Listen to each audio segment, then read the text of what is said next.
23 বছর পর test series খেলতে অস্ট্রেলিয়া যাচ্ছে বাংলাদেশ দল। আজ রাতে ডারউইনের উদ্দেশ্যে রওনা হবে টাইগারদের প্রথম বহর। অস্ট্রেলিয়ায় টেস্ট সিরিজ বাংলাদেশের কাছে স্বপ্নের মতো। প্রেস কনফারেন্সে অধিনায়ক শান্তর কথায়ও তা পরিষ্কার। তবে টেস্ট চ্যাম্পিয়নশিপের অংশ গুরুত্বপূর্ণ এই সিরিজ চোটের কারণে 3 জন তারকা ক্রিকেটারকে মিস করবে বাংলাদেশ। থাকছেন না লিটন দাস, নাহিদ রানা ও শরীফুল ইসলাম। তারপরও অস্ট্রেলিয়াকে রুখে দেওয়ার সামর্থ্য রয়েছে বাংলাদেশের, বিশ্বাস অধিনায়ক শান্তর। ডারউইনের মারারা স্টেডিয়ামে সিরিজের প্রথম টেস্ট শুরু 13 আগস্ট। দ্বিতীয় ও শেষ টেস্ট ম্যাকাইয়ের গ্রেট ব্যারিয়ার রিফ অ্যারেনায়। এ ম্যাচটি শুরু হবে 22 আগস্ট। অস্ট্রেলিয়া সিরিজে আলো কাড়ার বিশেষ সুযোগ সৌম্য সরকারের। দেশে গড় মাত্র 15, দেশের বাইরে 41। সবশেষ এনসিএলে করেছেন সর্বোচ্চ রান। তার ফল পেয়েছেন সৌম্য। 5.5 বছর পর দলে সুযোগ পেয়েছেন, একাদশে থাকাও নিশ্চিত। প্রথম টেস্টে লিটন না থাকায় উইকেটের পেছনে বড় দায়িত্বে থাকবে জাকের। ক্যারিয়ারের একমাত্র টেস্ট সেঞ্চুরি ও সর্বোচ্চ ইনিংস 149 রানের। হ্যামিল্টনের সেই দুর্দান্ত ইনিংসের 3 ম্যাচ পরেই দল থেকে বাদ পড়েন। বাংলাদেশের প্রেক্ষাপটে অবাক লাগতে পারে, তবে নামটা যখন সৌম্য তখন আলোচনা কমই হবে। 2021 ফেব্রুয়ারির পর 2026 আগস্ট এত বড় বিরতিতে অনেকেই হারিয়ে যান। আবারও টেস্টে ফিরবেন সে আশাও হয়তো ছেড়ে দিয়েছিলেন সৌম্য নিজে, যদিও সবশেষ এনসিএলে সর্বোচ্চ রান করে দাবি তুলে রেখেছিলেন। জিম্বাবুয়েতে ভরাডুবির পর ব্যাটারদের নিয়ে মহাবিপদে ম্যানেজমেন্ট। জয়ের জায়গাতে ডাকা হয়েছে সৌম্যকে, যার অন্যতম কারণ পেস বল ও বাউন্সি কন্ডিশনে ভালো খেলেন এই ওপেনার। পরিসংখ্যানে পাতাতেও সেটা স্পষ্ট। ঘরে মাঠে 9 টেস্টে মাত্র 15 গড়, নেই 50, নেই 100। অন্যদিকে বিদেশে 7 টেস্টে গড় 41, 4 50 ও 1 সেঞ্চুরি। বাউন্সি ট্র্যাকে ভালো খেলে থাকে, পেস বোলিং ভালো হ্যান্ডেল করে এবং এক্সপেরিয়েন্সড। টেস্ট এর আগেও খেলেছে এবং অ্যাওয়ে যেই টেস্টগুলো আমাদের হয়েছে অতীতে সেখানে ভালো পারফরমেন্স করেছে এবং পাশাপাশি যদি 11 জনে খেলার সুযোগ হয় বোলিংয়েরও একটা সুযোগ তৈরি হতে পারে। সো এই সব মিলায়ে চিন্তা করে সম্মুখে দলে ইনক্লুড করা এবং আমার মনে হয় যে লাস্ট এনসিএলটা যেরকম খেলেছে আমার মনে হয় যে ভালো একটা শেপে আছে, ইনশাল্লাহ ভালো কিছু করবে। প্রথম টেস্টে একাদশে থাকা নিশ্চিত। 5.5 বছর পর ফিরে স্টার্ক, কামিংস, হ্যাজেলউডদের কিভাবে সামলান সেটাই দেখার। ঐতিহাসিক টেস্ট দলে আরও একটা চমক জাকের, যদিও নানা আলোচনার ভিড়ে তাকে নিয়ে কথা হচ্ছে কম। লিটন না থাকায় একাদশে তার থাকাও নিশ্চিত। উইকেটের পেছনে নিতে হবে বড় দায়িত্ব। ব্যাট হাতে লিটনের অভাব পূরণ করা কঠিন, তবে যেভাবে ক্যারিয়ার শুরু করেছিলেন সেই ফর্ম ফিরে পেলেই সন্তুষ্ট থাকবে ম্যানেজমেন্ট। 6 ম্যাচের টেস্ট ক্যারিয়ারে 30 গড়, 6, 7, 8 নম্বরে খেললেও নামের পাশে 4টা 50 আছে, যার মধ্যে 2টা বিদেশে। Mazharul Islam, independent news.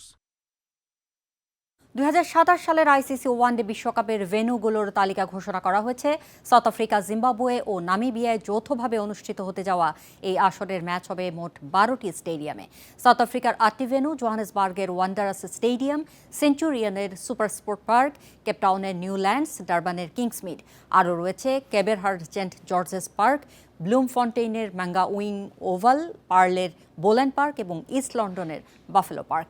জিম্বাবুয়েতে খেলা হবে হারারে স্পোর্টস ক্লাব, বুলাওয়ের কুইন্স স্পোর্টস ক্লাব এবং ভিক্টোরিয়া ফলসের আন্তর্জাতিক ক্রিকেট স্টেডিয়ামে। নামিবিয়ার একমাত্র ভেন্যু হিসাবে রাখা হয়েছে রাজধানী উইন্ডহুকের নামিবিয়া ক্রিকেট গ্রাউন্ডকে। প্রায় 24 বছর পর আফ্রিকার মাটিতে বসছে ক্রিকেট বিশ্বকাপ।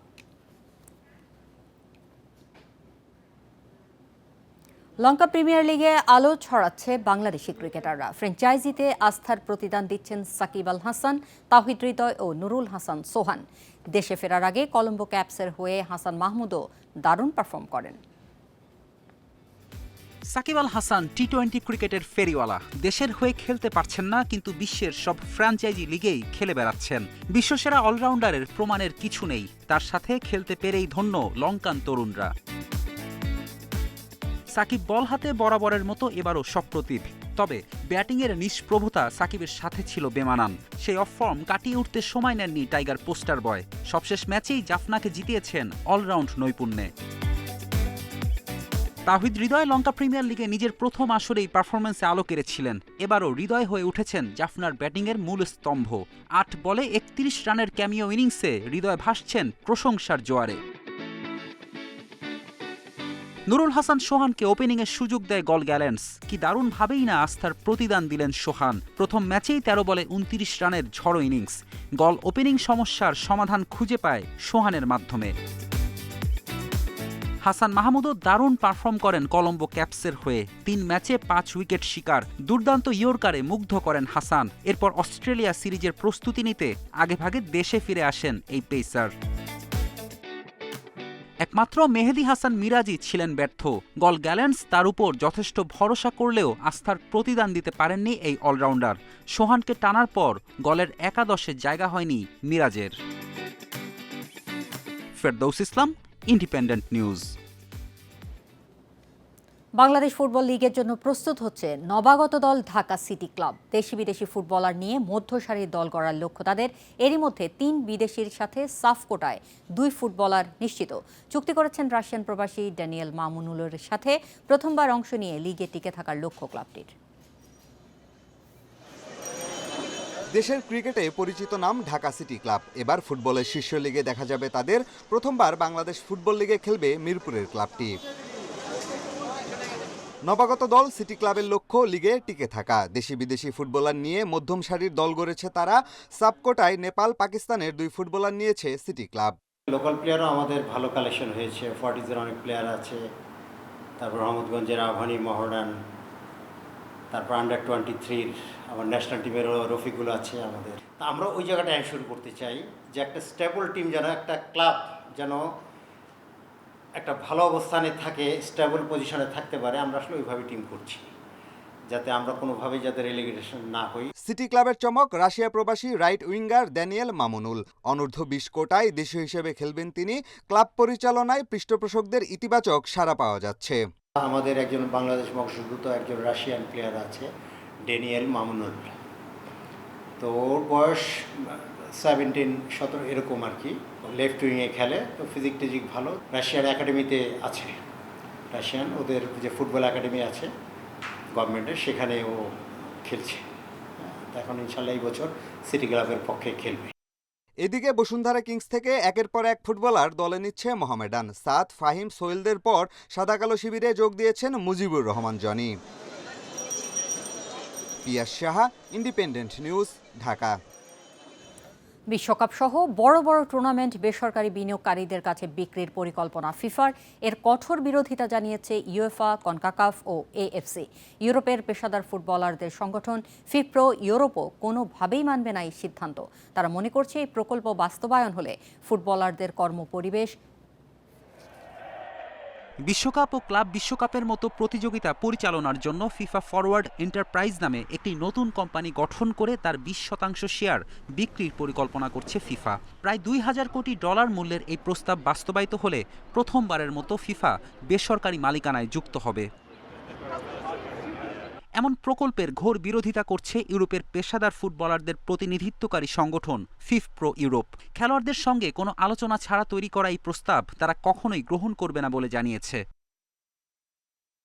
এই প্রকল্প ভাবনায় গভীর উদ্বেগ প্রকাশ করেছে ফিফপ্রো ইউরোপ।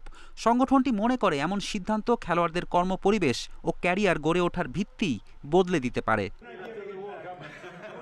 সংগঠনটির মতে বিষয়টি শুধু একটি বাণিজ্যিক চুক্তির নয়, এটি বিশ্ব ফুটবলের শাসন ব্যবস্থা ও খেলার সততার সঙ্গেও জড়িত। ফিফার এই প্রস্তাব নিয়ে ইউএফাও তীব্র ক্ষোভ জানিয়েছে।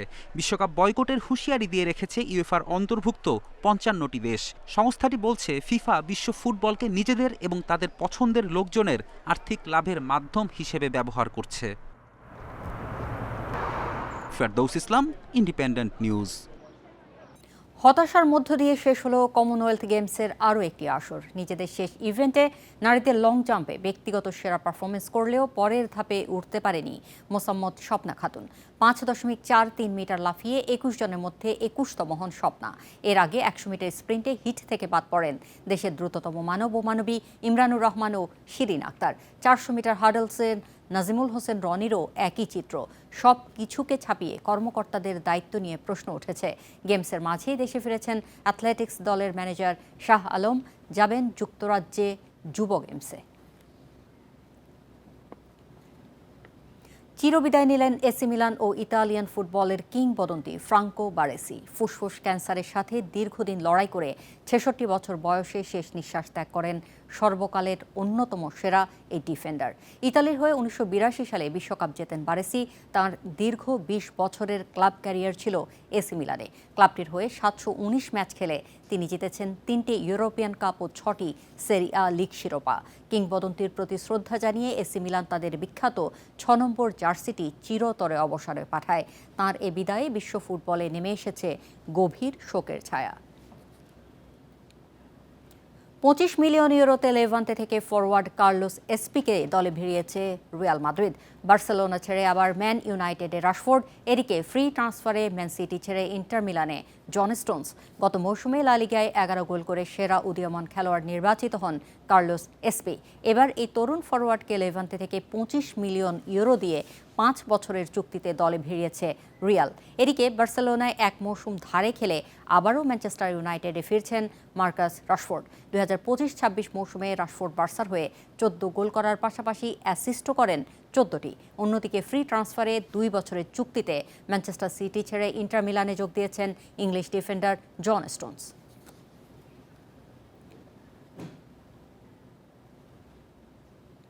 এই ছিল আজকের যত খেলা। ইন্ডিপেন্ডেন্ট টেলিভিশনের সব খবর বিস্তারিত জানতে চোখ রাখুন ফেসবুক, ইউটিউব ও এক্সে।